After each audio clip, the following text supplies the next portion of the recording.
প্রিয় দেশবাসী, প্রিয় ভাই ও বোনেরা, প্রিয় শিক্ষার্থী, তরুণ প্রজন্ম, প্রবাসী, ডাক্তার, আইনজীবী, দেশের 18 কোটি জনগণ, সকল শ্রমজীবী, পেশাজীবী মানুষ, সকল ধর্মের সবাইকে জানাচ্ছি আসসালামু আলাইকুম।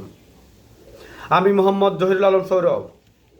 এই বাংলাদেশের যেই জাতিগত বিভেদ, যেই বিভাজন, যেই অনৈক্য, যেই ধর্মীয় কুসংস্কার, ধর্মের অপব্যাখ্যা, ধর্মীয় অপব্যাখ্যা দিয়ে দেশের জনগণকে বিভ্রান্ত করা হচ্ছে। বাংলাদেশের যে সকল ধর্ম আছে, প্রত্যেক ধর্মকে জনগণের কাছে তার নিজ নিজ অনুসারীদের মধ্যে ভুলভাবে ব্যাখ্যা করা হচ্ছে, ভুল প্রচার করা হচ্ছে। আমি বিশ্বাস করি এই বাংলাদেশে ধর্মের সঠিক ব্যাখ্যা, ধর্ম সম্পর্কে সঠিক তথ্য তার ওই ধর্মের অনুসারীর কাছে পৌঁছানো হচ্ছে না। এদেশকে নিয়ে একটি ষড়যন্ত্র করা হচ্ছে। এদেশের ধর্মীয় অপব্যাখ্যা, অপপ্রচারের মাধ্যমে দেশের জনগণের মাঝে অনৈক্য তৈরি করা হচ্ছে, একটি অন্ধকার দিকে জনগণকে ধাবিত করা হচ্ছে। আমি মহান রাব্বুল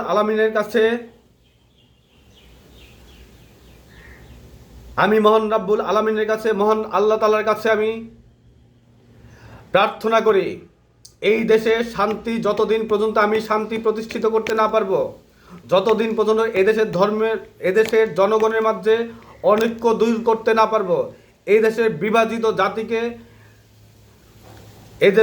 বিভাজিত জাতিকে আমি যতদিন পর্যন্ত একত্রিত না করতে পারবো, এই দেশে যতদিন জনগণের শান্তি, নিরাপত্তা, এই বাংলাদেশে যতদিন সুখী দেশ হিসেবে, রাষ্ট্র হিসেবে গড়ে তুলতে না পারবো, ততদিন যেন আল্লাহ আমাকে মৃত্যু না দেয়। আমি এদেশের সকল ধর্মের মাঝে শান্তি প্রতিষ্ঠিত করব। সকল ধর্ম যেন এই দেশে নিরাপদভাবে তাদের নিজ নিজ ধর্ম পালন করতে পারে, তা নিশ্চিত করব। এদেশে সকল মানুষ, 18 কোটি জনগণ, যার যে ধর্ম, সেই ধর্ম সম্পর্কে যেন সঠিক তথ্য, সঠিক ব্যাখ্যা, ধর্মীয় সঠিক জ্ঞান যেন পেতে পারে, তার ব্যবস্থা আমি করব ইনশাআল্লাহ।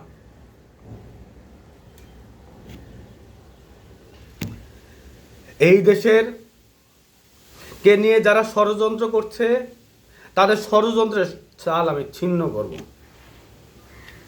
এদেশের মাঝে, এই দেশের যারা ইসলাম ধর্ম এবং অন্যান্য ধর্মের নাম করে, যারা এদেশের ধর্মপ্রাণ জনতাকে বিভ্রান্ত করবে, আমাদের বাংলাদেশে তাদের কোনো স্থান হবে না। যারা ধর্মের অপব্যাখ্যা দিয়ে জনগণকে বিভ্রান্ত করবে, তাদের স্থান আমাদের এই বাংলাদেশে হবে না। আমাদের এই বাংলাদেশে কোনো ধর্মীয় অজ্ঞতা, কুসংস্কার আমরা জায়গা দিব না। ধর্মীয় সঠিক জ্ঞান যদি জনগণের মাঝে পৌঁছিয়ে দিতে পারি, তাহলে এই দেশ শান্তি প্রতিষ্ঠিত হবে, এই দেশে সুখ প্রতিষ্ঠিত হবে। কারণ মানুষকে ধর্মীয় সঠিক জ্ঞান যদি জানা থাকে, সে কখনোই খারাপ পথে যাওয়ার কথা চিন্তা করবে না। সে কখনো চাইবে না সে জেনে বুঝে অপরাধ করলেও তার মনে সবসময় একটা বাধা কাজ করবে, একটা অনুশোচনা কাজ করবে।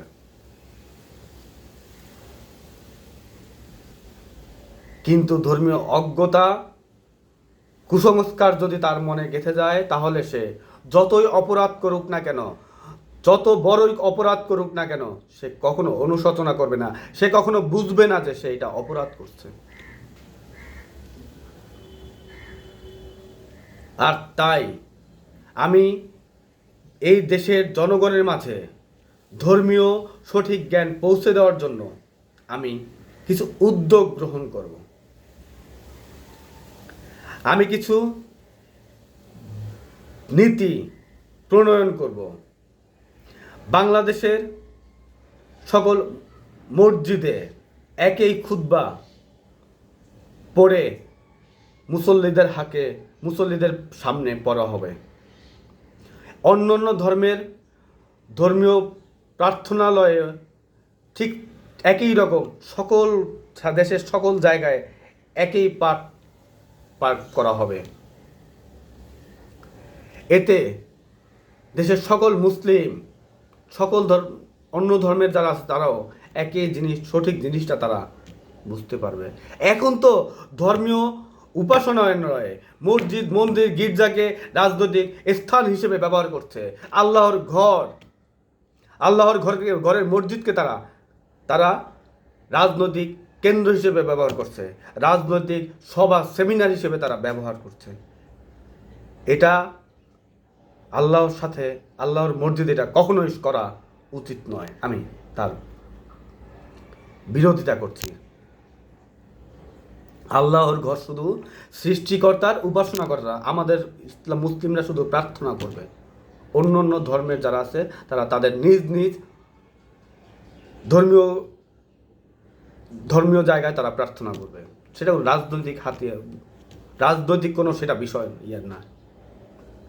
আমি বাংলাদেশের ধর্মীয় পণ্ডিতদের নিয়ে প্রত্যেক ধর্মের একটি করে প্যানেল করা হতে হবে রাষ্ট্রীয় কেন্দ্রীয়ভাবে, যেন সেখানে বাংলাদেশের যে কোনো ধর্মের ব্যক্তি যদি মাহফিল অথবা অন্যান্য ধর্মের গ্রন্থ যারা আছে তারা যদি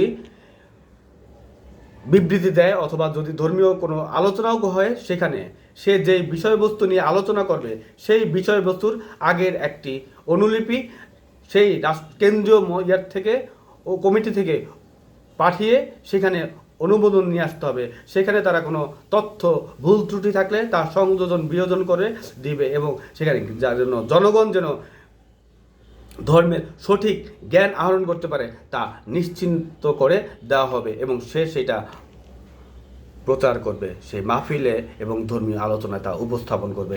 তাহলে দেশের জনগণ কখনোই কোনো ধর্ম সম্পর্কে কুসংস্কার অথবা অন্য কোনো ভুল ত্রুটি সে পাবে না, সে সঠিক ধর্মীয় জ্ঞান সে পাবে ইনশাল্লাহ। আমি জানি, আমি মোহাম্মদ জহিরুল আলম সৌরভ, আমি দেশের জনগণের কাছে, দেশবাসীর কাছে আহ্বান জানাই, এই বাংলাদেশে আমি ছাড়া কোনো রাজনৈতিক দল এই বাংলাদেশে শান্তি প্রতিষ্ঠিত করতে পারবে না। আল্লাহর ইচ্ছায় এবং দেশের জনগণকে নিয়ে আমি এই বাংলাদেশে এই নীতি বাস্তবায়ন করব এবং দেশের শান্তি প্রতিষ্ঠিত করব ইনশাআল্লাহ। এই দেশের জনগণ, এদেশের জনগণ ধর্মপ্রাণ, সহজ সরল, তাদেরকে আর কোনো রাজনৈতিক দলের মাধ্যমে প্রতারিত হতে দিব না। আমি দেশবাসীকে আহ্বান জানাই, আপনারা সজাগ থাকবেন। হে আল্লাহ, তোমার কাছে আমি প্রার্থনা করি, এই বাংলাদেশের জনগণকে তুমি হেফাজত করো, তাদেরকে সকল কুরাজনৈতিক নেতা যারা দেশের বিরুদ্ধে ষড়যন্ত্র তাদের থেকে রক্ষা করো এবং আমি যেন এই দেশে শান্তি প্রতিষ্ঠিত করতে পারি, তার জন্য তুমি আমাকে এদেশের জনগণের জন্য আমার যে ত্যাগ তিতিক্ষা তা কবুল করো এবং আমাকে সেই সুযোগ দান করো। আমি জনগণের কাছে সেই সুযোগ চাই যেন আমি তোমাদের সেবা করতে পারি, দেশের জনগণের সেবা করতে পারি, রাষ্ট্রের সেবা করতে পারি ইনশাল্লাহ। আসসালামু আলাইকুম। সবাই আমার পাশে থাকবেন, আমি আপনাদের সাথে নিয়ে এই দেশের পরিবর্তন করব ইনশাল্লাহ।